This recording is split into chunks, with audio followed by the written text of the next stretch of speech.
Assalamualaikum warahmatullahi wabarakatuh, sahabat YouTube semuanya. Apa kabar? Mudah-mudahan senantiasa sehat selalu, bahagia dengan keluarga, dan banyak rezeki.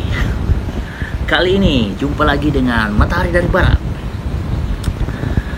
Kita akan membahas tentang pernyataan Pak SBY yang terlihat sangat kecewa dengan perlakuan Bapak Anies Baswedan yang katanya mengkhianati Demokrat dan AHY.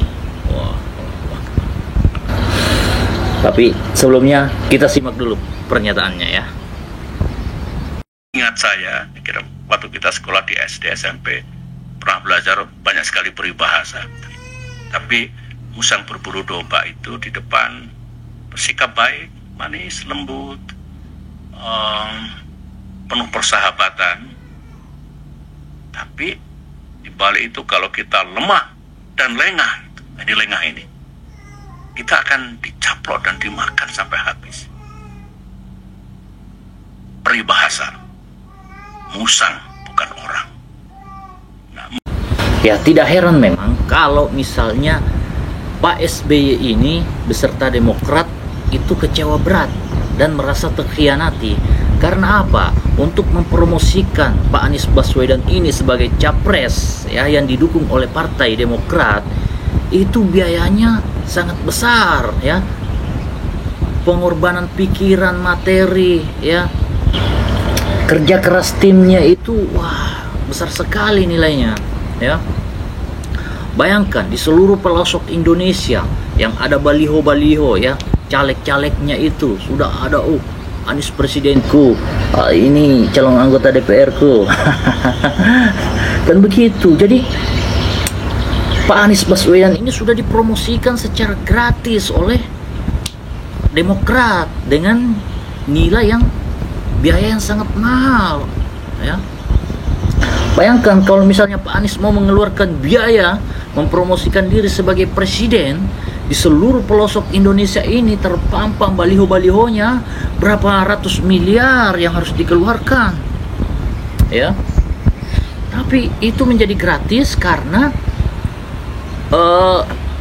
numpang sama partai pengusungnya ya kan, yang katanya akan dijanjikan menjadi cawapresnya ya. Nah, terus apalagi? Nah, kita tahu bahwa partai-partai besar itu ya, kader-kadernya itu menjadi kepala-kepala daerah di daerah-daerah kemenangannya ya kan. Nah, sudah banyak mungkin kader-kadernya ya Partai Demokrat di daerah-daerah itu yang menjadi kepala daerah yang sudah mengundang ya kan ustadz-ustadz yang pro Anies Baswedan ya, seperti kita lihat Ustadz Abdul Somad ya, itu dalam setiap ceramah-ceramahnya itu selalu membesar-besarkan Pak Anies ya kan, mendoakan Pak Anies untuk jadi presiden ya.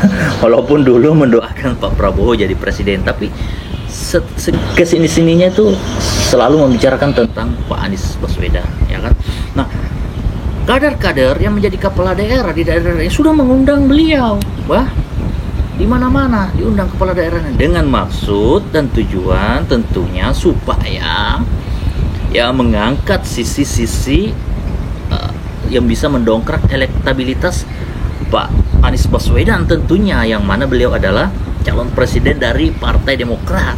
Nah, itu juga sudah menghabiskan biaya yang cukup besar untuk mendatangkan seorang ustadz ke daerah-daerah itu, biayanya besar ya kan, transportasinya, hotelnya, makanannya, belum lagi amplopnya.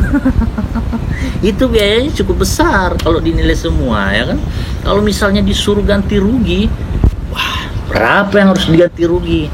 Tapi mungkin ya, karena tidak ada hitam di atas putih ya, akan susah juga dituntut yang kayak begitu ya. Jadi seperti yang dinyatakan oleh mantan ketua P3 ya, bahwa transaksi-transaksi di belakang layar itu gencar ya dalam politik itu, tapi itu hanya kesepakatan saja ya kan, karena akan menjadi bisa dibawa ke ranah hukum kalau punya bukti-bukti kuat, ya kan? Jadi modal kepercayaan saja. Nah, disitulah sakitnya apabila ada pengkhianatan dalam berpolitik. Karena apa? Semua biaya-biaya itu yang sudah dikeluarkan oleh partai-partai politik itu, yang biayanya besar itu tidak bisa diklaim, tidak bisa diganti rugi. Kenapa? Karena tidak ada kekuatan hukumnya, begitu loh.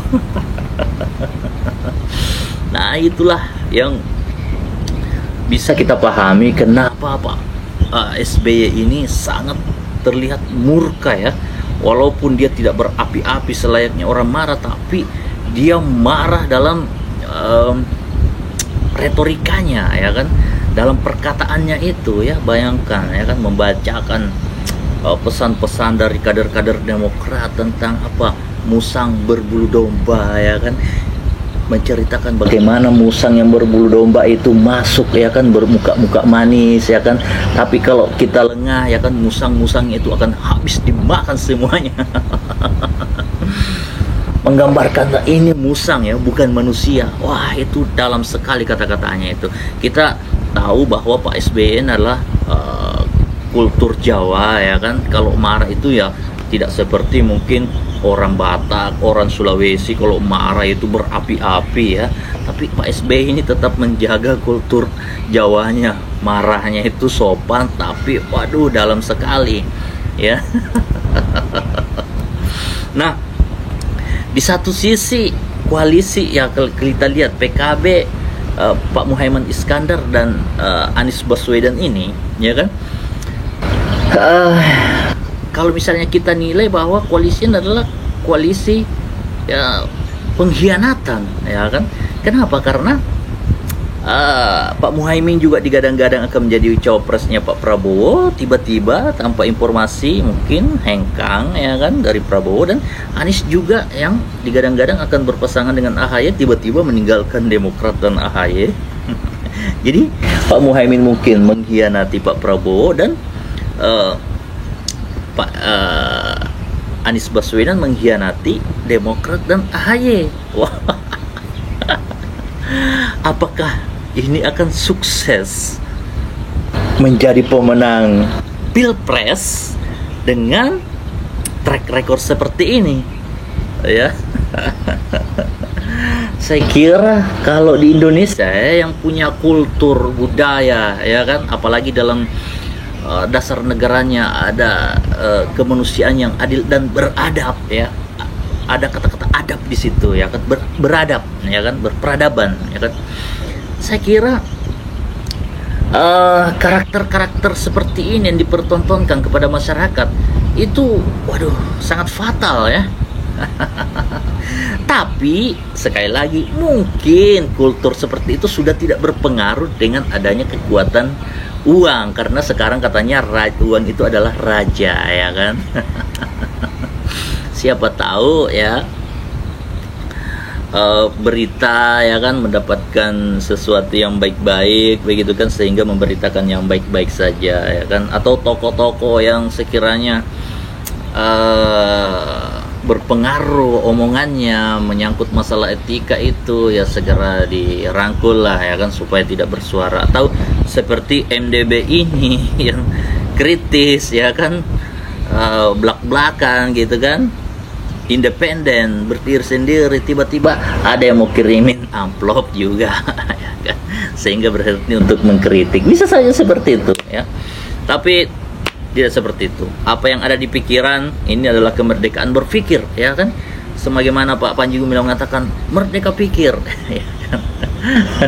Merdeka ilmu, ya kan?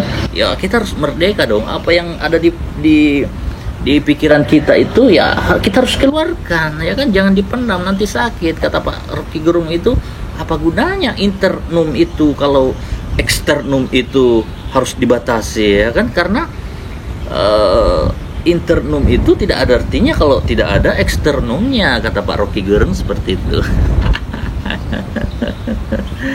Jadi bagaimana kelanjutannya, kita akan ikuti terus perkembangan politik di Indonesia. Matahari dari Barat. Assalamualaikum warahmatullahi wabarakatuh.